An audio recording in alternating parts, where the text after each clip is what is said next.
Sveiki. O, jautis labai gerai. Taip, muzikėlė ateina, kai muzika baigėsi, dažniausiai reiškia, kad jau prasideda renginys. O šiandieną labai džiaugiuosi visus matydama Klaipėdos apskrities jėgos nuolatinės viešojoje bibliotekoje, kur šią savaitę vyksta labai daug, labai intensyviai renginių krūvos, didžiausi aplodismentai ir padėkos visiems organizatoriams, kiek nebam prisidėjusim prie visų renginių, tai yra inkultūracija. Ir šiandieną paskutinioji diena, finalas, kulminacija, fejerverkai.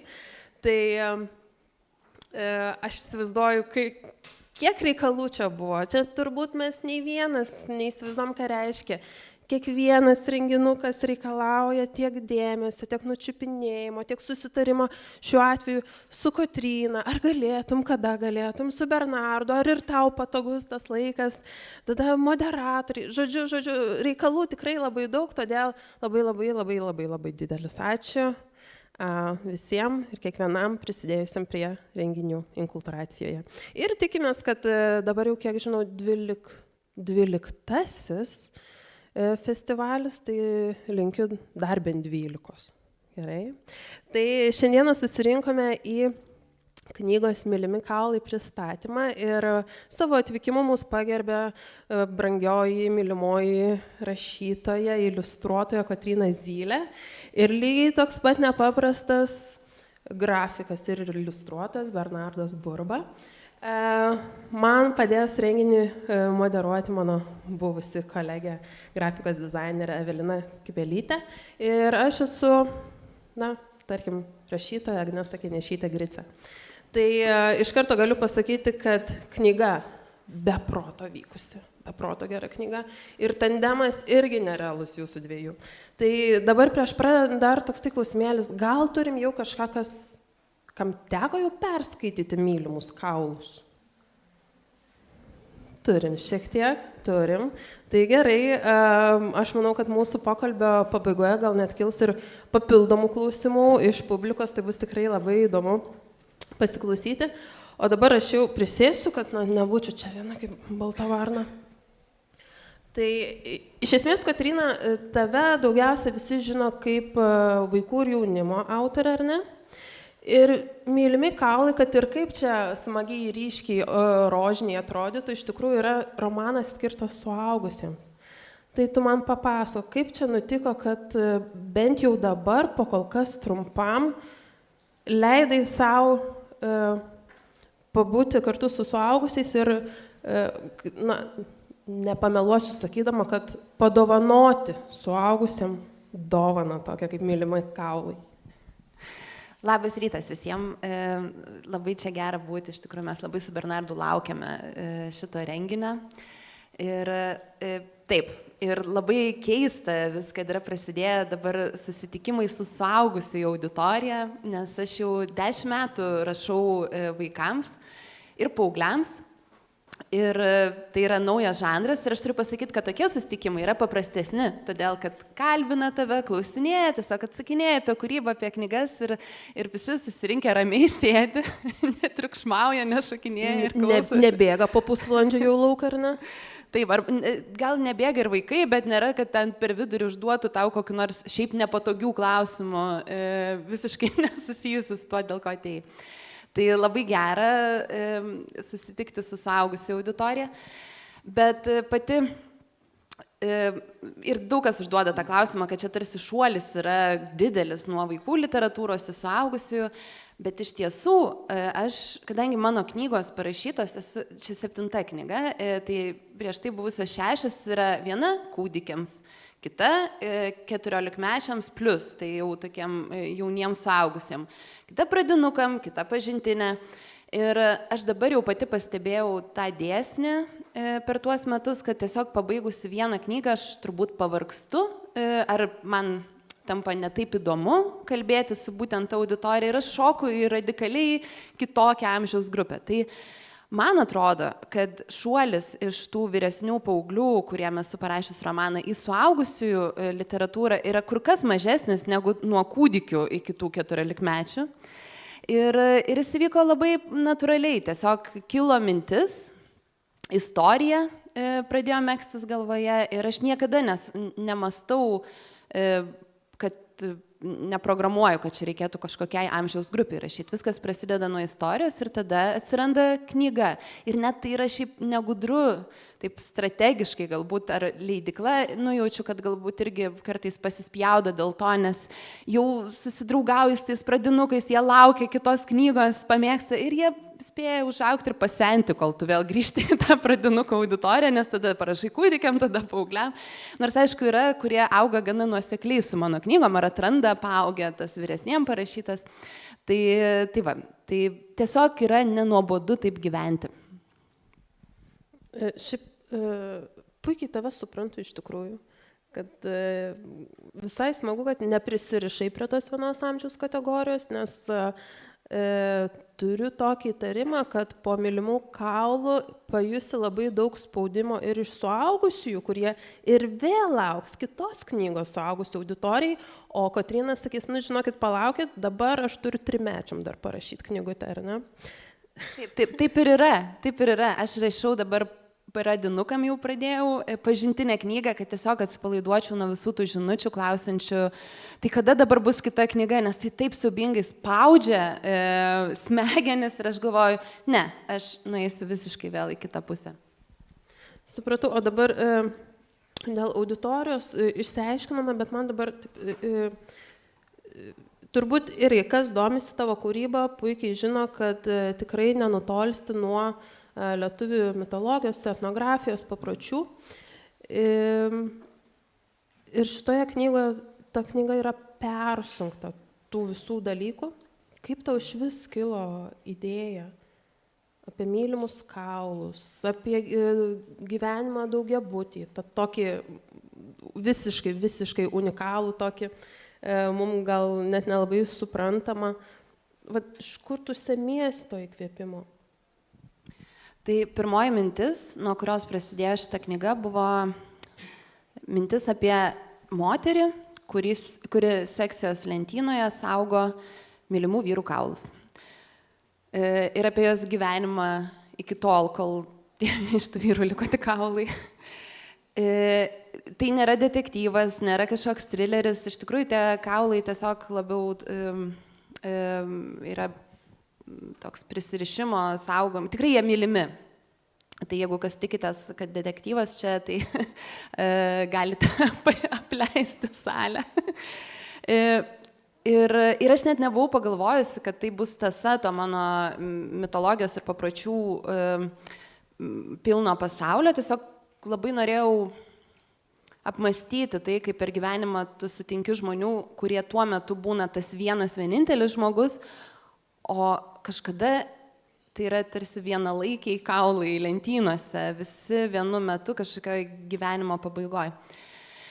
Ir aš nusprendžiau papasakoti apie tą sumanimą, nes juo labai užsidegiau savo vyrui, kuris šiaip nėra labai didelis mano knygų skaitytojas. Net tas žodis, kad nėra labai didelis. Čia tokia klasikinė situacija, jisai tų mano knygų neskaito. Bet dažniausiai man duoda geriausias įžvalgas, nes aš su juo vis tiek dalinuosi ir jisai pajunt, ypač kai tavęs nelabai šiaip domina pati tema, tai labai gerai pajunti, ar kabina ar ne. Ir aš jam papasakojau, sako, gal ir nieko nežinau, sako, kur jinai gyvena, kur vyksta veiksmas. Ir aš atsimenu net tą vietą namuose, kur mes darėm remontą, tada įsikūrinėjom naujose namuose ir aš jam atsakinėdama sakau, pala. O jei, nes aš sakiau Maros, kad, mieste, daugiabutyje. Sako. Ir tada man šovė mintis, o ką, jeigu tas daugiabutis yra kaip kaimas? Kaimas vertikalus, o ne horizontalus, kaip įprasta. Ir bendruomenė gyvena kaip kaime, turi kaimo pirtį, turi duonkepę krosnį prie pašto dėžučių. Bet tas, žodžiu, atkraustyti visiškai kaimo struktūra ir papročiai, bet tokį mūsų miegamųjų rajonų, kokiame aš užaugau pasaulį. Ir ta mintis mane užkabino, pasisakiau vyrui, sako, sako, skamba kaip tavo knyga, nes visą laiką pas tave ten tos būtybės, papročiai ir daugiabučiai. Ir tai man buvo toks patvirtinimas ir tada jau pradėjo vyniotis visa istorija, kuri iš tikrųjų daug ten reikėjo darbo, rašiausi visą planą, jisai nuolat pildės ir man reikėjo literatūros agentui surašyti tokią santrumpą romano, kad jis galėtų siūlyti užsienio leidėjams. Ir aš rašiau, tą santrumpą gavosi tokia ilga, nes tiek visko toje knygoje įvyksta, galvoju, siaubas. Nu, bet ilgai ir rašiau ją labai. Tai va, bet dabar jau turiu daugiau nebeišduoti, nes viskas klausimas buvo apie tai, nuo ko prasidėjo. Pala.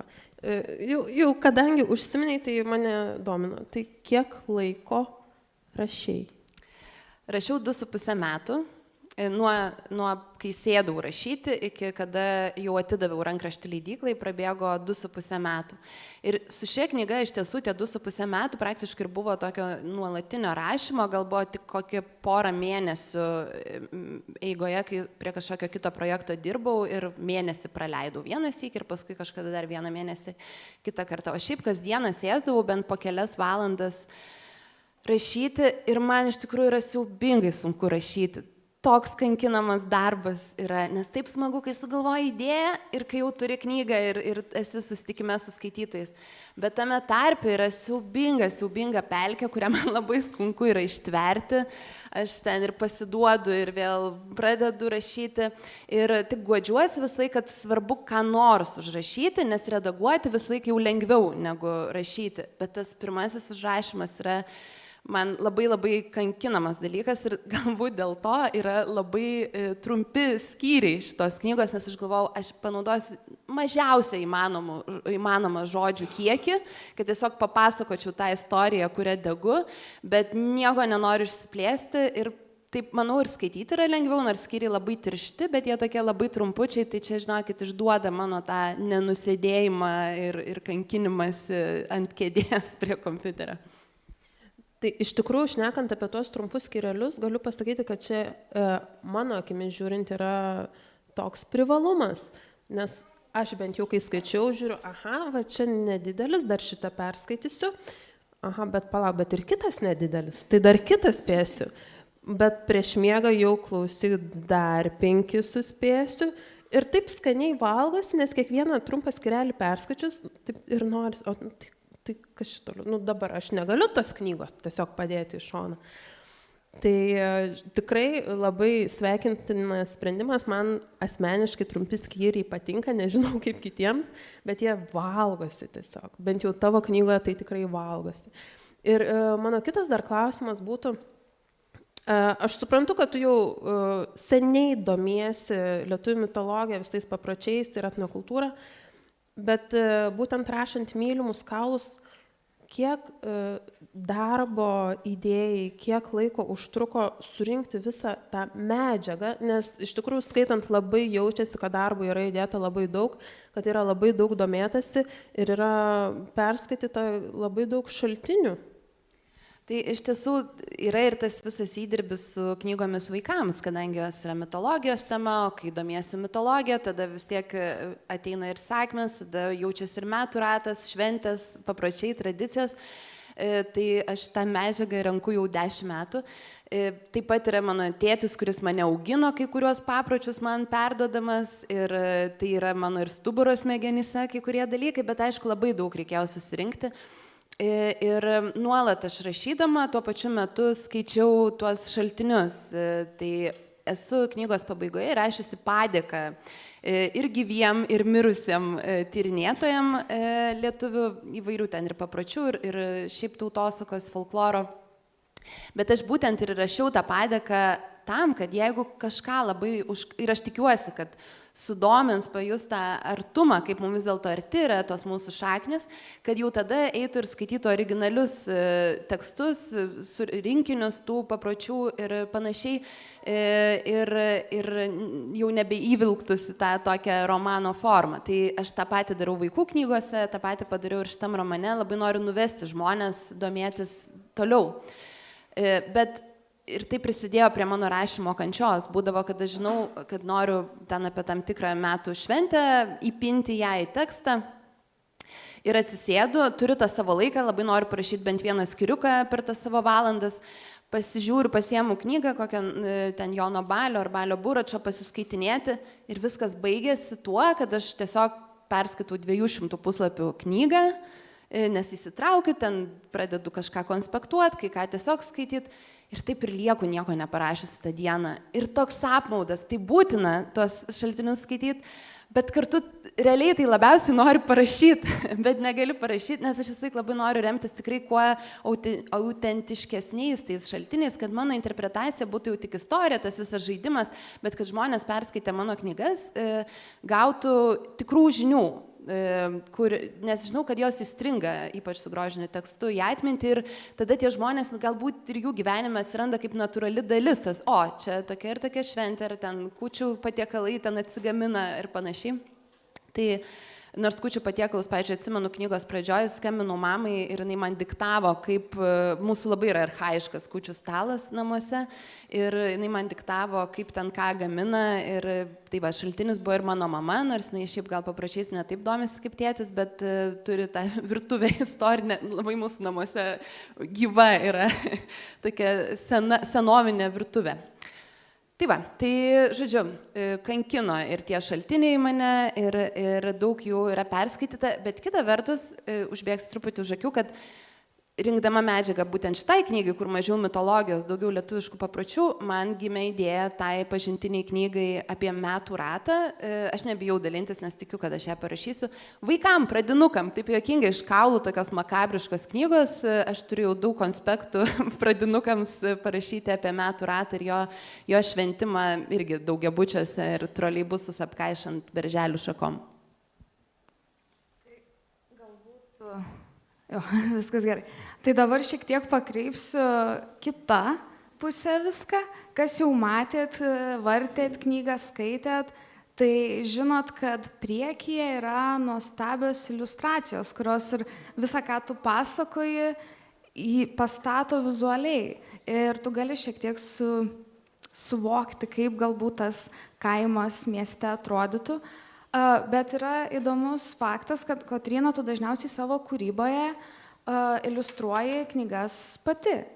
Bet šį kartą pasirinkai pasikviesti Bernardą ir kaip tu sugalvojai, kaip jūs susipažinot, nes atrodo, kad jo darbai tobulai tinka šitai knygai, kad jis kūrė tam, kad susitiktų su tavimi ir nupieštų tavo iliustracijas.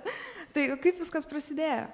Taip, tai yra tiesos, ne kad kūrė tam, kad susitiktų su manim, nes tikrai tie darbai nuostabiai gyvuoja visai ne knygų pavidalu dažniausiai, bet kad jie tikrai, aš pažįstu Bernardą jau 10 metų, mes kažkaip skaičiavom.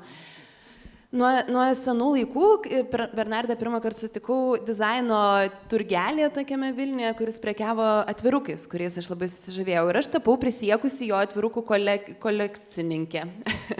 Tikrai turiu jų daug išsaugojus, labai mažai jų išdovanojau, nes jie buvo nuostabus man ir būtent ten būdavo dažnai tai troleibusas arba daugiabučiai, arba man pats nerealiausias konceptualiai yra troleibuso lango šerkšno atvirukas. O Dieve, žodžiu, aš labai tuo žavėjausi ir kai šitą knygą pradėjau rašyti ar sumaniau, galvojau taip, kad aš kažkaip turiu ją iliustruoti pati, nes čia man tarsi priklauso, nes aš tas knygas iliustruoju. Ir vis nepaleido mintis, kad o ką jeigu aš pakvieščiau Bernardą, nes ir dar, žinau, man leidykla buvo pasakiusi, kad suaugusių romanų iliustracijų nereikia, tai yra nebūtina. Ir tai aišku yra ir papildomas biudžetas ir, toks, kad o kam. Ir aš kažkaip pradžioj su tuo lyg ir susitaikiau, gal ir nebus. Bet niekaip neapleido mintis apie Bernardo iliustracijas ir galvojau tada, o jeigu aš jau paimčiau jo egzistuojančias tas iliustracijas, daugiabutį, troleibus ir taip toliau, ir tik tokį paprašyčiau antrą sluoksniuką uždėti ant kokią karvę ar kokį šulinį ant viršaus ir kad jam ir darbo būtų labai nedaug ir panaudotumėm tai, kas jau yra, nes tai tiesiog labai puikiai tinka savaime. Ir galiausiai, kai dirbau prie Mo muziejuje prie vienos parodos, troleibuso ūsai jį vadinosi, vaikams buvo, ir man draugas mūsų bendras pasakė, Bernardo reikia čia troleibusų, Bernardas piešia troleibusus, aš pagalvojau, viskas, aš su juo susitiksiu ir pasikalbėsiu ne tik apie Mo parodą, bet ir apie šitą savo knygą, nes nebegaliu daugiau laikyti, Bernardo iliustracijos čia turi būti. Pasikviečiau ir Bernardas sutiko, patikėjo tuo nupasakotų pasauliu Ir aišku, tas greitumas neįvyko, kaip aš tikėjausi, kad kaip nors labai paprastai, kad čia ko mažiau reikėtų daryti. Bernardas galiausiai be galo daug laiko praleido prie šitos knygos iliustracijų. Ir svarbus faktas, kad originalus yra unikali proga pamatyti dabar Kavos architektuose, kavinėje, nes iliustracijos yra tokios smulkios ir Bernardas tiek prie jų praleidžia laiko, kad knygoje vis tiek spaudoje tie taškeliai spaudos yra didesni už Bernardo štrichus ir būtina pamatyti originalus, kad pajustumėt, kiek ten yra darbo įdėta. Mes kai kabinom parodą, tai visi klausė iš tikrųjų, ar jisai su lupa piešia. Sakau, tai galim padėti tą lupą, iš tikrųjų, ta prasme, gal visai ir įdomus būtų sprendimas prie šitos parodos, nes tikrai labai išieškota, labai, ta prasme, atrodo, kiekvienai koropelytei darbo kažką surandi.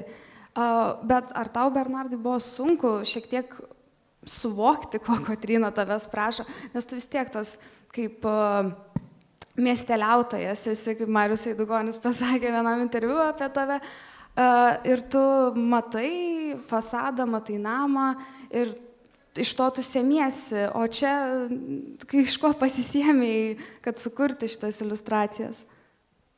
Reikėjo su Kotryna pasišnekėti rimtai, nes aš iš tikrųjų labai viską semiu ir geriu iš to, ką matau, kas yra aplinkui, o čia tokių reikėjo įvelti daugiau dalykų, kur nepamatysi taip lengvai arba iš viso nepamatysi. Tai kai Kotryna mane pakvietė į šitą reikalą įsitraukti, aš labai apsidžiaugiu ir iš karto galvoju, būtinai darykim. Aš su mielu noriu padarysiu, bet trupučiuką išsigandau, nes norisi taip gerai Kotrynai viską padaryti, taip gražu, kad būtų. Ir ar aš nenuvilsiu, ar kažkaip netaip gal gausis.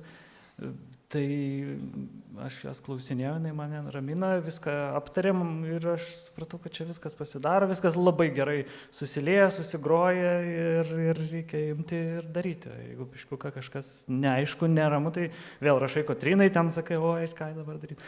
Viskas gerai, dar kartą aptarėm ir viskas gavosi. Kotryna labai nesunku buvo dirbti. Bet prieš kurdamas perskaitai knygą? Man Kotryna atsiuntė paskaityti labai nedaug knygos, aš nežinau, ar jinai jau buvo baigta ir jinai man tik trupučiuką atkirpo, ar jinai dar nebuvo baigta iš viso. Bet aš susidariau įspūdį, iš pradžių buvo taip kažkaip sunku pagauti, kas čia yra, nes man Kotryna papasakojo, apskritai visą tą dalyką žodžiais, apie ką ir koks sumanimas, koks čia pasaulis. O skaitant, aš skaitau gal kaip čia, bet taip gražiai parašyta, taip gražiai tie žodžiai, taip, kad viskas gerai, gal čia nesvarbu ten kaip bus, aš žinau, kad bus labai gerai, o tai, ką nupaišyti planuojam, irgi bus taip gera piešti, kad man labai buvo ramu ir smagu.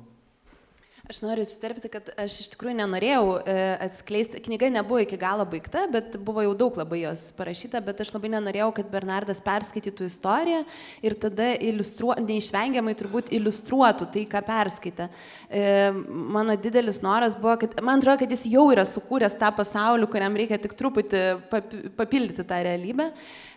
Jo iliustracijose tai jau yra ir aš norėjau jam apipasakoti pasaulį, kurį jis iliustruotų, nupieštų pasaulio tos, kiekviena iliustracija yra toks, galima ir atsekti, kad yra dabarties, ar nežinau, kokių 90-ųjų gal labiau tų daugiabučių detalių ir tada kažkas iš kaimo, ten radiatorius ir avilys, arba balkonas ir jame stovi karstas.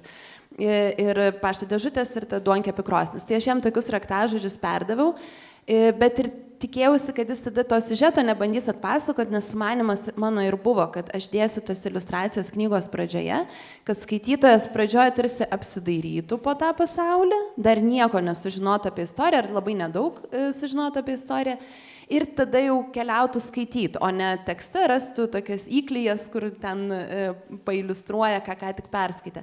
Tai aš vargšą Bernardą taip pakankinau, kad tiesiog neleidau jam skaityti visos knygos, o paskui, kai jau knyga buvo parašta, kai jau pabaigiau rankraštį, iliustracijos jau buvo visos nupieštos, Aš sakiau, aš tau turiu vis tiek prieš išleidimą duoti perskaityt, nes gal tu nesutiksi, kad tokioje knygoje būtų publikuojamos tavo iliustracijos. Ir tikrai buvo tokio nerimo, kaip Bernardui ta istorija patiks. Jisai labai malonus žmogus ir net nežinau, ar tikrai gal kažkas ir jam ten užkliuvo, bet jis niekada to neišduotų. Bet sakė, kad viskas gerai ir davė leidimą, kad knyga pasirodytų. Taip, labai teisingai, kad nedavai man skaityti, kaip tu sakai, nes aš tikrai būčiau kabinėsis, piešęs kažką, ką jau perskaičiau, nes taip veikiam ten galvoj. Ir aš, kai jau skaičiau nupiešęs, man buvo labai įdomu, aš skaitau, atsimenu iškart vienas dalykas, kitas dalykas, ką piešiau, iškyla vakar čia, apie ką čia buvo vakar čia, kodėl čia tas ten turėjo gulėti pagal tave, tam yra tam piešinį. Tai labai teisingai padarai ir viskas labai suveikia gerai. Sakau, labai malonus žmogus. Aš dar norėčiau pridėti, kad aš kai skaičiau knygą, aišku, atsiverti ir iš pradžių tą pasitinka tos nuostabios iliustracijos. Pasižiūrėjau, pasigrožėjau, tikrai žiauriai gražu, ar ne? Ir po to, jau kai pradėjau skaityti knygą, ar ne, ir vis sučiumpu tas vietas, būtent pagautas Bernardo iliustracijos ir galvoju, čiagi tenai ir buvo tas nupiešta. Ir tada automatiškai tu vėl grįžti į pradžią, pasižiūri tą iliustraciją ir taip gražiai viskas susikabina. Ta prasme, aš sakau, aš be galo žaviuosi jūsų tandemu ir tikrai labai esu netgi įsitikinusi, kad ateityje jums atsiras progų ir dar kartelį pasidarbuot kartu. Tai aš dar turėjau klausimą apie viršelį. Nes knygos dailininkas Bernardas, bet viršelio autorė esi tu. Tai kaip man visada buvo įdomu, kaip jūs tos langelius taip sugalvot, būtent tą tokį formatą pasirinkti, tą pačią spalvą, apie kurią mes ir prieš dabar šnekėjom, kad jie ir tokia magiškų galių net turi. Tai gal pasidalinkit šiek tiek apie pačią to viršelio kūrybą. Tai taip, aš esu baigusi šiaip grafinį dizainą ir nors tekstai mano gyvenime buvo daug seniau, bet norėjau gilinti žinias dailėje ir mane tai labai traukė visą laiką ir šiaip esu ne vieną knygą su dizainą, ne vienos knygos sukūrusi, ne savo, o dabar visą laiką net rašau iš karto į InDesigną, į tokią knygų maketavimo programą, kad nujausčiau, kur versis puslapis ir tą knygą visai įsivaizduoju kaip visumą. Ir viršelis man kažkaip tiesiog šovė į galvą toks vaizdinys, matant, nes daug Bernardo buvau iliustracijų tam planui, kur galvojau, gal jau panaudosim daug iš esamų, turėjau jų prisirinkusi. Ir būtent tas daugiabutis, jis eksponuojamas ir kavinėje, yra ne šitai knygai sukurta iliustracija, bet labai tinkama. Ir aš paėmiau tą daugiabutį ir pagalvojau, kad pro langelius gali matytis gyvuliai. Ir aš sakau, kad šitas viršelis, jo sprendimas išduoda, kad aš ateinu iš vaikų ir paauglių literatūros, nes turbūt retai suaugusiems suaugusių romanams viršelius kuriantis dizaineriai žaidžia labai ten tokiais iškirtimais, langeliai iškirsti, matosi gyvuliai.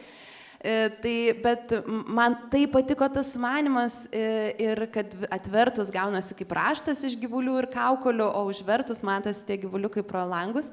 Tai aš tiesiog Bernardui jau siunčiau tą savo sumanymą patvirtinimui ir labiausiai tai bijojau nusiųsti, kai spalvą sugalvojau.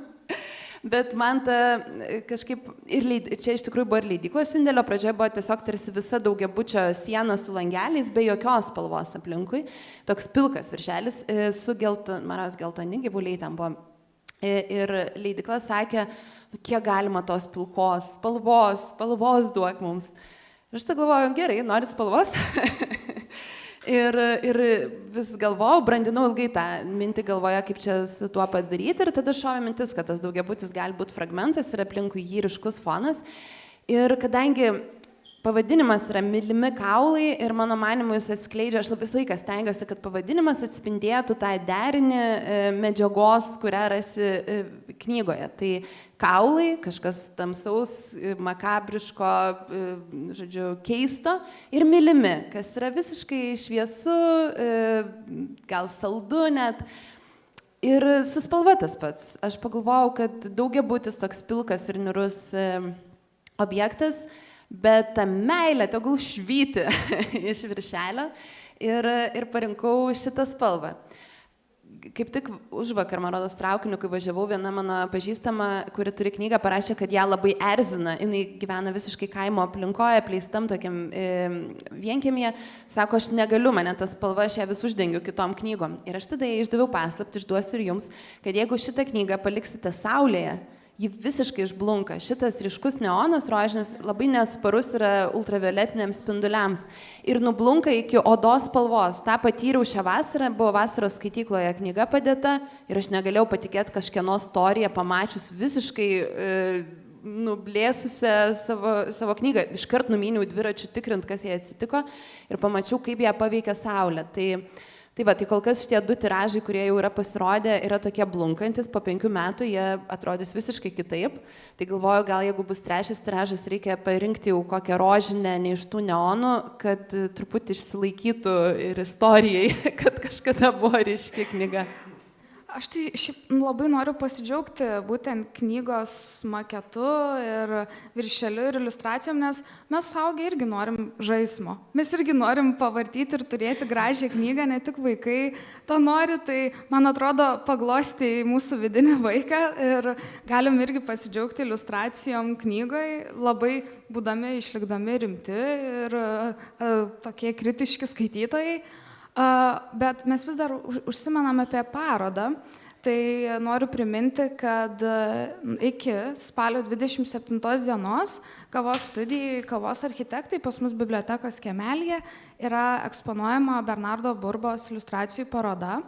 Ir tenais yra šiek tiek daugiau iliustracijų negu knygoje.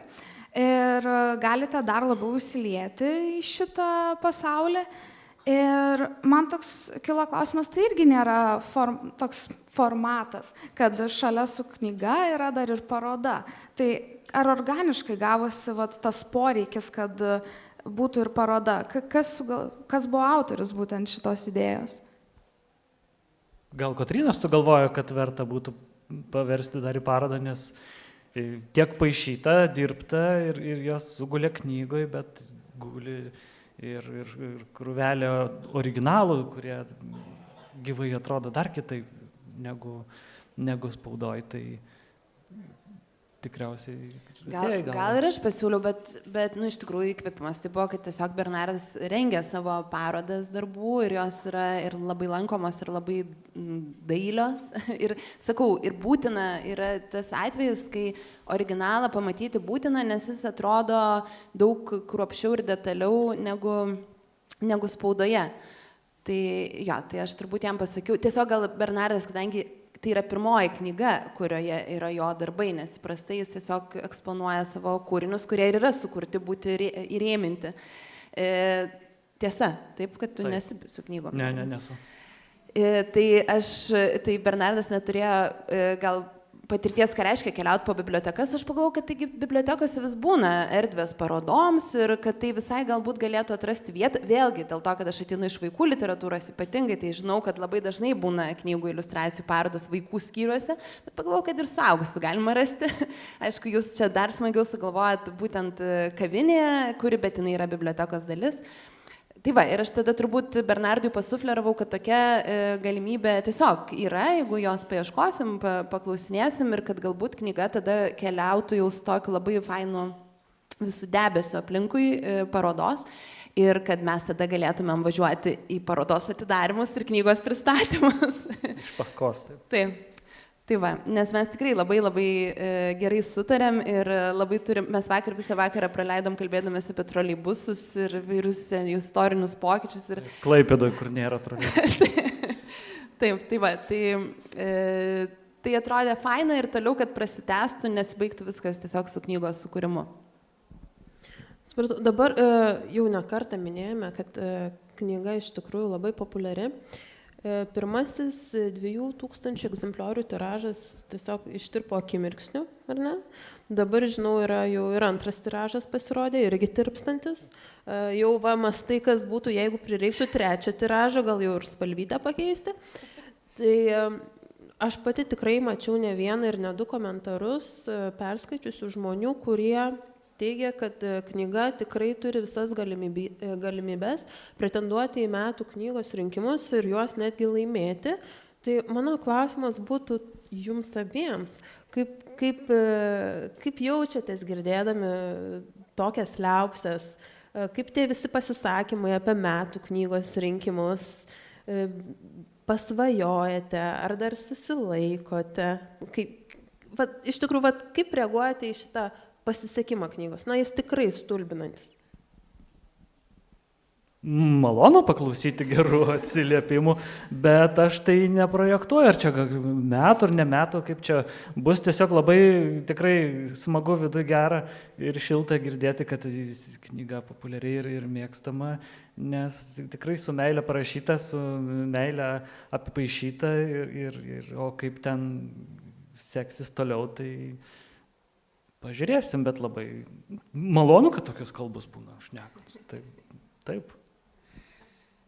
Man tai viskas yra labai neįprasta su šita knyga ir absoliučiai netitinka mano nuojautų, kurios mane lankė rašant. Aš įsivaizdavau, kad rašau labai keistą, labai nišinę knygą, kurią galbūt atras saujelė tokių entuziastų ar žinančių iš mano knygų vaikams, gal tėvų, kurios ta tema irgi užkabino, gal kažkokių profesionalų, kuriem tas nepaskaitomas, taip aš įsivaizdavau, nežinau, ar čia vartotinas žodis, bet tikrai taip įsivaizdavau, kad tekstas yra nepaskaitomas, nes aš jį tokiu keista forma rašau, bet man labai patiko pačiai ta forma ir aš nusprendžiau, kad koks skirtumas, saujelė tai saujelė, aš noriu parašyti, kad man būtų faina ta knyga, kad aš pati gerai jausčiausi sukūrusi tokį kūrinį ir taip ir save nuraminau, kad, žodžiu, tegul būna kažkoks tas knygos likimas vis tiek bus, svarbu, kad man jinai patiktų.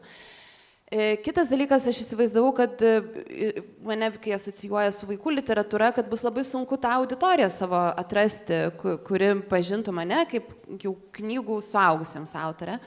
Ir mane visiškai išmušė iš vėžių ta knygos sėkmė. Aš nesupratau, kas dedasi, kodėl man rašo žinutes žmonės asmeninės, ar čia tikrai taip visiems patinka. Ir pirmieji turbūt tie komentarai, kur dar nežinau, ar bus sėkminga, bet jau mane šiek tiek nustebino ir nuramino, kai gavau atsiliepimų, kad perskaitė per naktį. Turbūt čia yra tas tavo atsakymas, kai tu sakai, kad dar vieną skiriuką, tai visai čia šauniai gavosi, išėjo bet aš supratau, kad tai jinai nėra sunkiai skaitoma, jinai gana lengvai turbūt yra skaitoma, jeigu gali perskaityti per naktį tą knygą. Ir aš, žodžiu, esu tokioj visiškoj laimėj, galvoju, kad reikia dabar kažkaip labai stipriai tuo pasidžiaugti, nes tai galbūt niekada nebepasikartos, kadangi 10 metų rašius iki šiol vaikams, aš buvau įpratusi, kaip vyksta dalykai, kad, mano tos knygos yra vaikų knygos įtrauktos ir ten skaitinių rekomenduojamų sąrašus vadovėliuose ir ištraukų, tai yra sėkmė, bet pačios tos knygos tai pamažu įsipupsėdavo, kol ten jas surasdavo, susidomėdavo ir aš prie to tokio nuosaikaus, bet užtikrinto, bet ramaus knygų tiražų pardavimo ar iškeliavimo pas skaitytojus buvau ir įpratusi. Ir staiga man leidykla vis rašo, kad tų knygų vis mažėja, tirpsta ir po pusantro, ir aš dar, kadangi pati ir kartais su literatūriniais renginiais esu susijusi, tai organizuoju ar moderuoju, aš žinau, kad tiražą parduoti per 3 mėnesius yra labai gerai. Ir aš esu ir sakius kitiem, kad, kai manęs klausia, kas yra bestselleris, arba sakydavo, kad tavo vaikų knygos yra bestselleris, aš sakydavau, ne, bestselleris yra, kai per 3 mėnesius parduodi tiražą, o mano vis tiek užtrunka ilgiau su knygomis. Ir tada po 1,5 mėnesio man leidykla sako, kad reikia kartoti tiražą. Ir aš galvoju, taigi čia bestselleris.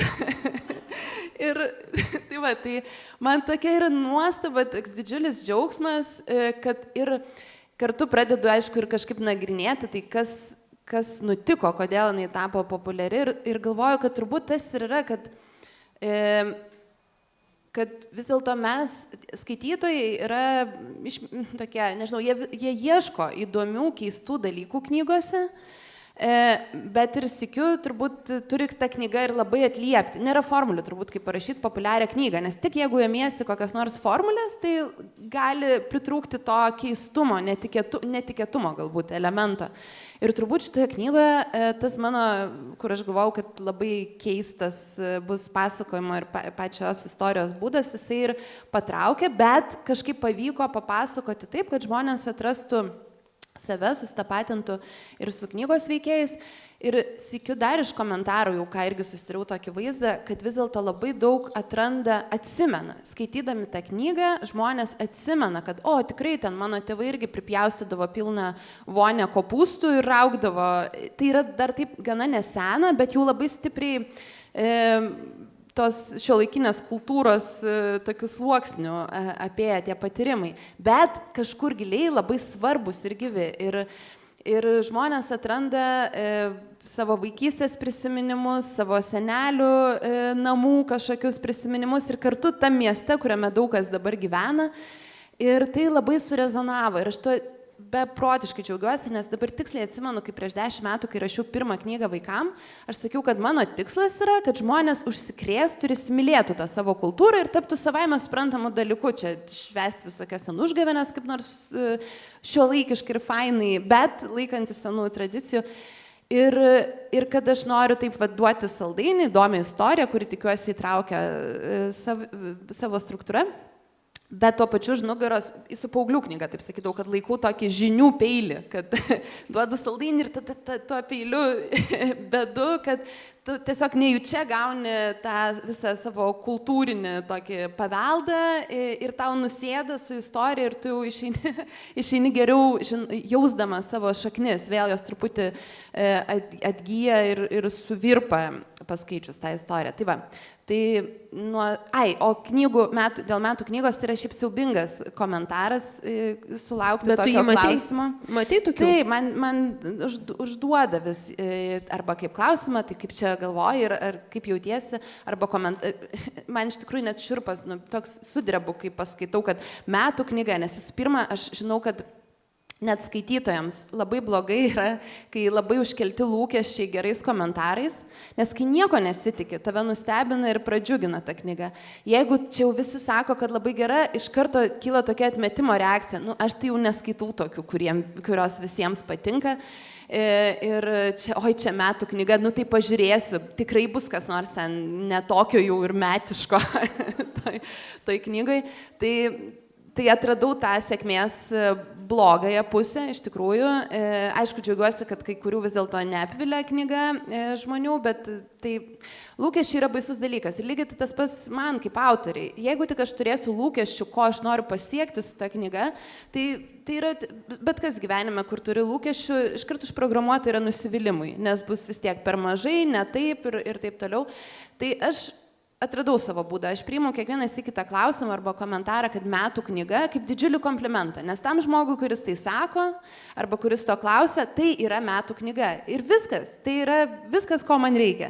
O šiaip aš taip žiūriu paprastai, tai yra žaidimai. Visi rinkimai knygų yra žaidimai, įvairių, kartais supuola aplinkybės, kokios knygos. Kartais metų knyga gali tapti labai vidutinė knyga, nes tiesiog nėra tais metais kitų geresnių knygų.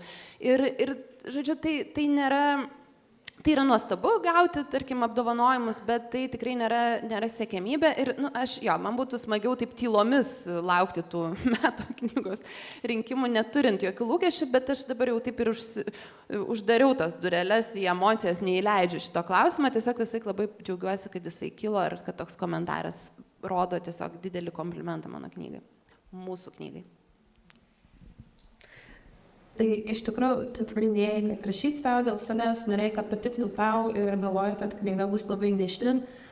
Ir aš galvoju, kad čia ir buvo tas raktas, ta struktūra, kaip tu tokia keista. Man buvo tikrai, ne visi nariu suskaičiusi knygą, kur būtų tokie bestruktūriai dialogai, aš net nežinau, ar supratus, tai kaip prastai, tradiciškai prasideda dialogas brūkšneliu, o pasitrinant to nėra, kartais net reikia susigalvoti, ar jis čia jau šneka, ar dar nešneka tas veikėjas.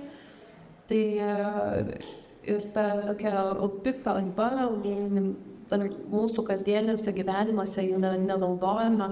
Ir tavo vaikai, kaip tik Kotryna knygoje vaikus vadina, snargleliais. Nu, tai kaip tu gali neskaityti tokius knygas? Tai aš galvoju, kad tai, ką tu manai, kad bus labai nišinis dalykas, ir pakraukime visus tavo skaitytojus. Ir ką dar norėčiau jūsų abiejų paklausti, kadangi vis dėlto ir iliustracijos, ir pati istorija, tai yra labai smarkiai persipynę su mūsų senoji lietuviškoji tikėjimų papročiais. Tai, o jūsų dabartinėme gyvenime, kiek tu jaučiama yra? Ar turite važinėti tokių iš senų laikų dar išlikusių tradicijų, papročių? Kad pas Kotryną yra, bet pačioje pokalbio pradžioje minėjote, ypač ten šventės didžiosios, o šiaip jie neįmauti. Papročių kažkokių labai jau tokių neįprastų, negirdėtų, tai aš negalėčiau pasigirti, kad laikausi gal. Man tiesiog būna mieste ar mikrorajone kažkokiam tarp daugiabučių vaikštai ir nesijauti, kad čia visiškai kažkoks betoninis, čia naujas pasaulis ir vis tiek būtėsi Lietuvoje ir tokiam ryšys su savo senom tradicijom, kokia skelbimų lenta, kabus tokiam saulutėm, išdrožinėta, mano kaip bendrapačia. Arba kontinis, kad valėjimi ten, kelių darželį susabinti kažkokios močiutės, tai kažkada iš kaimo atsikėlė ir jai neišeina kitaip. Ir jauti tą visą ryšį, viskas susipinė ir gyvuoja toliau. Tai aš galbūt daugiau per tai vandas tradicijos, tai papančius atrandu ir matau ir išnykė ir gyvena savo pamidalą išreikšti dabartinėse moderniuose aplinkose. Taip, tai aš šiaip užaugau 12 aukšte ir mano tėtis labai daug pasidomėjosi papročiais iš knygų, net ne iš kažkokios gyvos tradicijos, iš knygų, ir tada aš buvau jo jaunėlė mažėlė, ant kurios viską būdavo galima išbandyti, nes esu paauglė, jinai nepasirašydavo. O tėtis su manim ten ir eidavo 3 ratus aplink trobą kūčių vakarą su gėrybėm nuo stalo, nors mūsų troba buvo 12 aukštis ir mes nusileisdom liftu į apačią, kad apeintumėm tos 3 ratus, vienai nesusitikdavom kaimynų vaikų, nes savaime sėdėdavom prie kūčių stalo. Tada paauglystė, 14 metų, vieną kūčių vakarą, aš pasakiau, kad viskas, čia yra nesąmonė, tai tu pamedis galvas, žinai, tam jokių ratų, aplink ten su namą. Ir jisai labai supykos, nebuvo pasiruošęs mano tam paauglystės virsmai. Ir aš net trenkiau turim ir išbėgau iš namų, ir vos nepabėgau iš namų kūčių vakarą. Aš nežinau, kur aš būčiau bėgus, bet gerai, kad mama pasivijo ten vienis stotelės einančią ir sugrąžino. Ir mes ten kažkaip tas kūčias niūriais veidais suvalgėm tą vakarą, atbūgom, bet jau nuo kitų metų tėtis manęs nebekviesavo. Ir ką jūs galvojat, kai man, neatsimenu, kiek buvo metų, aš studijavau Milanoras, grįžau iš Milano ir mano sesė jau turėjo vaikų, gal kai jie pradėjo jau vaikščioti ir būti tokie vaikštantis, aš tapau ta, kuri kai mes grįžtam švęsti kūčių tą savo 12 aukštį pas tėvus, išsivedu tos rankos su gėrybėm nuo stalo, apeiti 3 ratus aplink namą. Jis man atrodo žiauriai fainai ir unikalu ir kartu ir irgi tokios tos kultūrinės šaknės gyvos. Sakau, mano vaikai gimė ir mano tėtis nebeina. Jisai jau yra pasenęs, pavargęs, jam net nelabai gal beįdomu tokios toks dalykas, bent palaiko, o gal jam tiesiog ramu, nes yra jau kas perėmė ir visokias. Kaip jis tokių užsaugusi neina, aš esu ta gale, kad vaikai jau laukia ir jie klausia, reisim ir tebeinam tuos ratus. Taip pat yra dalykų, aš panašiai kaip tėtis, kai kurios papročius atradau rašydama savo knygas ir jos jų nebuvo mano tėčio tose papročių žaidimuose, bet jau yra mano vargšų vaikų gyvenime. Tai, pavyzdžiui, per vėlines, ir čia aš rašau, man rodant didžiąją puikybių knygą rašydama, radau faktą, kad vėlinių vakarienės metu turi būti tamsus patiekalai ant stalo, nes tada per garus gali pamatyti sugrįžusius mirusius šeimos narius. Nors mano tėtis irgi nemažiau buvo toks pakalės ir per vėlės jis apversdavo staltėse kažkur pasiskaitęs ir kviesdavo tas vėlės prie stalo. Ir man tai buvo normalu. Paskui pavalo, tada sako, o dabar grįžkit, iš kažkur skaitė tą tekstą, ten paskenuoja, grįžkit į savo tos dugnelius, ten visi žodžiu sugrįžkit visur. Mūsų realybės nebetrikdykit, sveikina ir tada atverčia staltėse jau gerąją pusę ir mes valom. Paskui kažkurio metu, tai šiaip mano tėvai labai tikintis yra ir kažkurio metu sakė, gal čia nelabai ta krikščioniška katalikybė siejasi, gal prisidirbsim mes kažką, tai tada tiesiog jie nemanytam, nebekviesdavau tų visų paskelbuonių į namus. O aš tai atradau, kad per tuos garus, kad turi būti tamsus patiekalai, man tai labai patiko, aš labai mėgstu kvapinius priedarus, kuriuos mano mama gamindavo tėčio prisakytą, nes iš Aukštaitijos jisai yra ir ją išmokė aukštaitiškų tokių patiekalų. Ir aš labai norėjau, bet jie tiesiog gamindavo kažkokiam šventėm. O aš visą laiką darau vėdarus, kruopinius vėlinių vakarienei.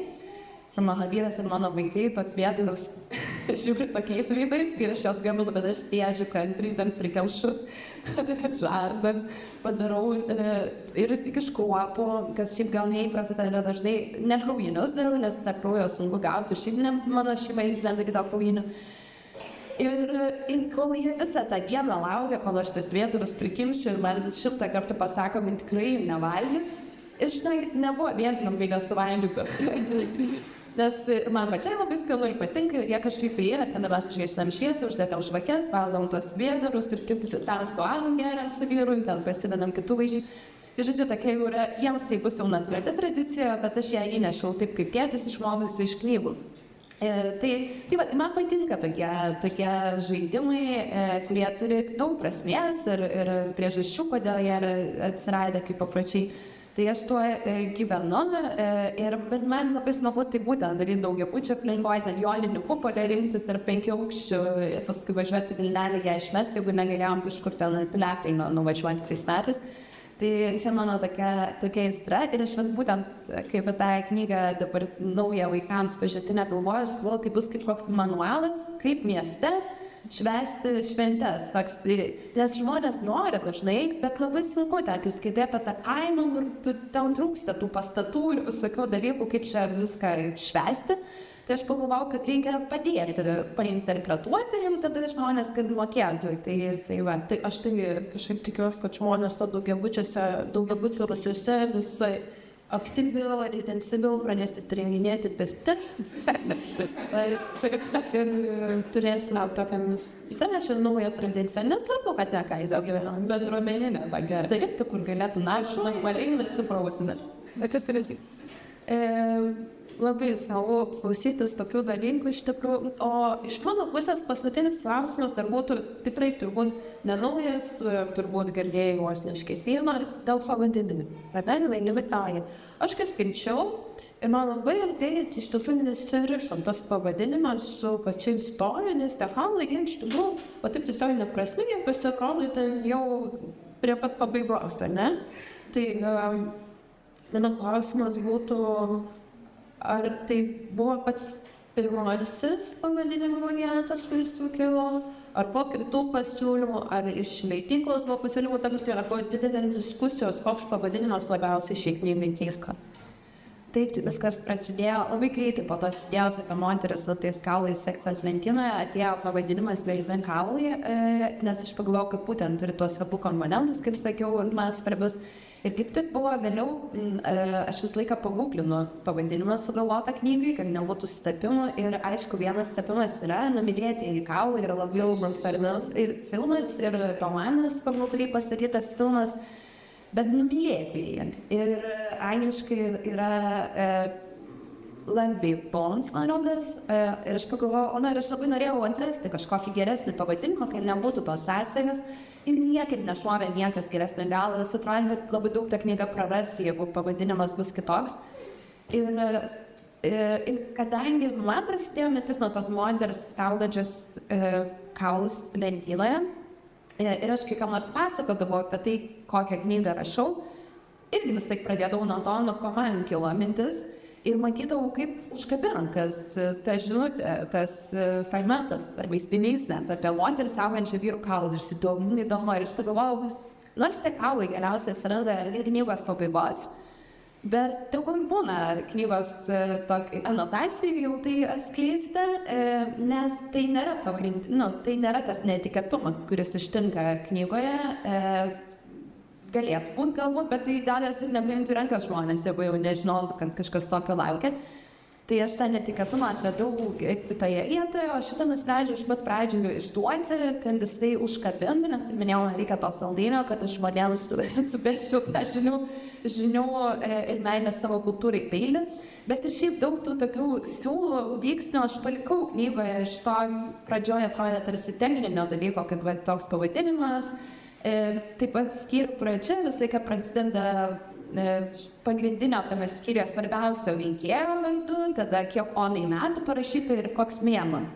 Iš tiesų, tai čia buvo techninė informacija man pačiai, kad aš nepamesčiau gijos ir atsiminčiau, kaip tam skyriui koks metų laikas, kokio amžiaus ona ir taip dėliojausi tuos veikėjus, kad vis keistųsi, kas to istorija atsiranda. Bet tada supratau, kad ir skaitytojams daug lengviau taip skaityti, jie gali susekti knygos struktūrą. Tai kas padeda? Man padeda, kad aš parašau trumpus skyrius, skaitytojams irgi gerai trumpus skaityti. Man padeda techninė klasė, kažkas skaityti irgi padeda, žodžiu, tai viskas, kas taip pradžioje atrodė tarsi darbiniai dalykai, galiausiai toj knygui ir liko, nes tai veikia, kai tai kyla kažkaip taip natūraliai. Tai va, tai taip ir su pavadinimu ir nusprendžiau, kad tie televihalai tokie, kad nuo numylėtojų šiek tiek skiriasi, angliškai irgi galima šiek tiek taip išversti. Ir džiaugiuosi, aš tikiu, kad knygos visuma sukuria tą jos patrauklumą. Aišku, svarbiausia yra istorija, nes paskui apie ją dalinasi arba ne. Bet žmonės skaitytojai yra nuostabus, geriausia reklama yra, kai tau draugas sako, kad būtinai paskaityk tą knygą. Tai be to vis tiek niekas neveiks, ką tu ten padarytum apie tą knygą. Bet nuostabios Bernardo iliustracijos, ryškus viršelis, pavadinimas, truputį intriguojantis, anotacija intriguojanti, tai sukuria tą tokį visą ryšinę, kuris kažkaip labai pavyko. Tai sakau, mums reikia dabar su Bernardu tiesiog labai džiaugtis, nes tai gali niekada ir nebepasikartoti ir reikia dabar nugyventi tą džiaugsmo etapą, kol knyga yra skaitoma. Tai leisti ir mums pasidžiaugti jiems, nes ir mums yra visą laiką labai smagu, kai pasirodo geras kokybiškos knygos, tai kad kuo daugiau tokių būtų. Taip pat labai daug padėkoti už tą tokį jaukų, laisvą pokalbį. Ir aišku, gal dar kažkas liko nepaklausta, visą laiką buvo tų klausimų, tai ar žinojai, tas nors iš auditorijos, klausimėlių Kotrynai arba Bernardui, taip, prašau. Gerai, vaima eilse, aš pasirašyti įdagdėlę ir man painformums, ar jūs įvaduot šitą knygą išleidęs, tai užsienį, ar jūs norėtumėte išversti į kalbą ir išleisti. Galime tiesiog pasakyti, kad aš mielai išverčiu. Oha, labai faina. Aišku, kad kiekvieno rašytojo svajonė, kad jo knyga būtų verčiama į kitas kalbas. Tai tiesiog geriausia ir labiausiai verta tai daryti, nes tai reikalauja investicijų, vertimas ir taip toliau, kada jau žinai, kad yra susidomėjusi leidyklų, nes išsiversti tiesiog savo malonumą yra brangus tas dalykas, tai gali įmanomas. Tai va, tai aš labai džiaugiuosi, kad yra vienintelis, kiek žinau, literatūros agentas Lietuvoje, Benas Biemendas. Čia tai nežinau. Taip. Jeigu norit šitą literatūros agentas, tai skubėjai, bet daug tarp vietos. Ir jisai šiaip yra vaikų literatūros agentas, bet vėl čia tas privalumas, kad aš ateinu iš vaikų literatūros. Su Mylimais kaulais taip mes sutapo, ar net ir susijęs su Mylimais kaulais, tada sako, žinai, aš galvoju, gal galėčiau aš būti ir ne tik vaikų literatūros agentas, o pabandyti dirbti ir su suaugusių literatūra. Jis turi kol kas tokį bandomai sąrašėlį knygų, kuriame yra Mylimi kaulai. Kaip minėjau, aš rašiau tą santrumpą, kur gavosi labai ilga, būtent tam, kad Benas išsivertęs siūlytų leidyklom. Tai tokių norų tikrai yra ir labai džiaugiuosi, kad yra tas agentas, kuris atstovauja, ieško. Jam kalba, aišku, sunkiausia rasti leidyklą, kuris susidomėtų, nes anglakalbė rinka yra užpildyta gerais kūriniais Ir dažniausiai jų yra pasirašyta sutartis dėl vertimo į latvių kalbą su leidykla. Ir šiaip mano knygos yra išverstos italų, kroatų, danų, suomių kalbas, skirtingos knygos, skirtingas kalbas. Bet į anglų kalbą taip, kad yra tikrai labai reti atvejai. Aš labai tikiuosi, kad šitą knygą nutiks tas retas atvejis ir turėsiu omenyje jūsų komentarą. Labai mielą. Ir tai čia, sakykime, laikom sukryžiuotus pirštus arčiau lygos rašpygams, kad prireiktų to vertimo, o kol kas yra ištraukėję išversta į anglų kalbą, kad galėtų paskaityti tokių kitų šalių leidėjai. Ir, čia visai turbūt mes esame susitikimo pabaigoje, bet kiek mes esame skaitę, jeigu kilo tiesiog buitinių klausimų, ar kažkokie, tarsi kur galvojate, ar taip supratot, ar ne taip, tai man labai retas malonumas susitikti su jau perskaičiusiais knygą žmonėmis, nes dažniausiai kol kas vasarą buvo tiesiog tie pirmieji susitikimai knygos teisėjai, tai jeigu ką, gali drąsiai nors paklausti, arba paskui drąsiai prieiti paklausti, tai knygos yra ir knygų mugėje, ir gal ten darys galima net ir nuskeliauti, paskui pabūti, palaukti, kas vyksta jas ją įsigyti, arba paklausti kažko labai tyliai asmeniškai. Aš ilgiuosi mažą konstantį, Laikas dar visiškai nedega, tai jeigu tikrai yra klausimų, tai vis dėlto dar gali klaustelti. Ir turėjom klausimą apie vertimą į anglų kalbą ir pasiūlymą bendradarbiauti. Gal dar kažką, tai mylimus klausimus apie iliustracijas. tai norėčiau paklausti. Noriu padėkoti už parodą, nes aš pirmiausiai perskaičiau garsinę knygą. Ir net nežinau, kokios iliustracijos yra. Tai neaišku, jinai turtingesnė negu šiaip knyga. Ir dėl tos garsinės knygos jūs pati ją garsinote, ne? Kaip kilo mintis, kaip čia, kokie sumetimai buvo, kad jūs pati garsinot tokiais. Tai garsinę knygą leidykla iš karto turėjo planų išleisti ir audio knygą, ir elektroninę versiją knygos, kad tiesiog būtų platesniam ratui pasiekiama ta knyga. Ir iš tikrųjų tai yra mano jau trečiai garsinta knyga, mano pačios knyga, mano pačios balsai garsinta. Ir pirmas dvi knygos buvo audiotekos išleistos, aš šitą jau leidyklos, bet audiotekoje ją galima įsigyti. Visą laiką audiotekos prioritetas yra, kad įgarsintų pats autorius arba autorė, dėl to, kad pats knygos rašytojas žino geriausiai, kokie yra akcentai knygoje ir kaip tai tą skaityti. Ne visada gali skaityti pats autorius ar autorė, ne visą laiką pavyksta būtent bendradarbiauti, bet mano atveju jie manim yra likę patenkinti, nežinau, kaip jums buvo apie jos klausyti, bet žodžiu, ir tiko tos dvi prieš tai garsintos knygos ir su šitą irgi pasiūlė, kad garsinčiau pati. Man pačiai net buvo iššūkis, kadangi Ona, tai yra knyga apie Onos gyvenimą nuo gimimo iki pat jau senatvės. Ir mano balsas, aš susilaukiu kartais tokių komentarų, kad jis turi vaikiškų gaidelių. Ir tai labai gerai paaugliam ir vaikam, jos bent knygas, bet aš galvoju, kaip man čia su tavo reikia tokia įspūdinga stotora ir jinai vis apžėrė. Kai aš su savo gaidelės stengiuosi vis lėpti link knygos galo, lėtinti tą skaitimą tempą, tiksliau jau kur pabaigoje, nes ten didelę knygos dalį, jai panašiai metų kaip man, sakykime, Onos irgi balso gaidelės tokios, bet jau kur jai 62 yra, tai aš prisiminiau su Aiste Lasyte, aktorė, mes turėjom įgarsinimą būtybių tyrinėtos kabinetų tokiai parodai, Kaune vaikų literatūros muziejuje, Rūsyje yra tokių įrodymų, kad vidinės kokybės egzistuoja paroda. Ir ten yra įgarsinimai Aistės Lasytės. Ir jinai sakė, kur reikėjo, kad ta mokslininkė įgarsinama jau yra vyresnė. Sako, reikia lėčiau šnekėti, truputį pavargus, tai šiandien daug ir aš taip anksčiau kodėl jos pabaigoje, jinai tokia yra, stengiasi. Bet būna ir pagyvenęs žmonių tokių stom gaidelėm, tai va. Tai tikiuosi, kad iš tikrųjų man labai patinka garsinti knygas, labai patinka. Aš net norėčiau garsinti svetimas knygas. Kartais pagalvoju, ir galbūt taip yra todėl, kad aš kiekvieną dieną vakarais jau beveik 10 metų kartais skaitau savo vaikam knygas, kurias jiems patinka ir kurias aš pati noriu paskaityti kartais. ir aš nuolat treniruojuosi ir tai toks apšilimas 10 metų padarytas ir gal dėl to man ir leidžia Radioteka pačiai skaityti savo knygas. Tai kam nors prireiks garsų tikrai, kreipkite su Kotrynos į Verdą. Ir tasai žiūriu, vaidau ir geras į Dievą, ne? Tai ar dar turim klausimėlių? Jeigu jau nebe, tai kaip Kotryna ir minėjo, greičiausiai dar užsuks į Aukso žuvų stendą, ne? Mūsų knygų mugė, tai tikrai galite prieiti, įsigyti knygą, paprašyti autorės ir iliustruotojo autografo.